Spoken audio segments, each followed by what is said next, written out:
process with selling a property is you have a few different elements to it. So one, you have to instruct your solicitor where you have to sign the instruction paperwork, give them money on account if need be, and make sure that they are duly instructed by you to act for them as their client. Number two is if you're selling, they'll be putting together what we call a draft contract. So this is all the information in regards to the property, and they will be then putting that all together and sending it to the buyer's solicitor for them to go through that draft contract and then work through that file from there. Another thing your solicitor will do is that they will review all of the title information with the property that you're buying to make sure that the title plan is as explained and as expected, to make sure that what you're buying is what you're buying. Searches, as I've mentioned, is a local authority search, an environmental search, a water and drainage search, a mining search and a chancel search.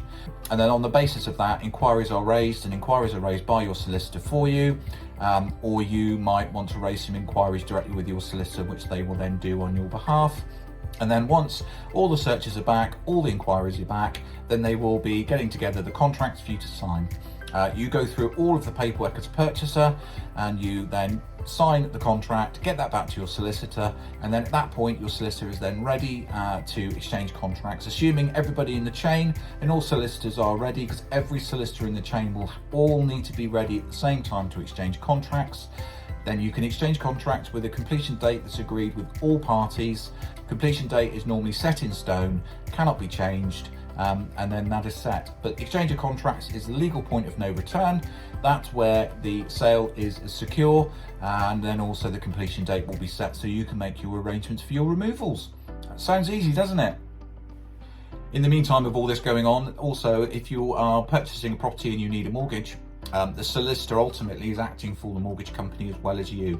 So if you're putting in a deposit of say £20,000, but you're borrowing £180,000 from a lender, the solicitor is ultimately acting as much, if not more, for the lender than they are for you. But ultimately the solicitor will obviously need to make sure that everything is in place, everything is fine, make sure that the lender is satisfied. Obviously there is lots going on behind the scenes that you won't be aware of, lots of communication.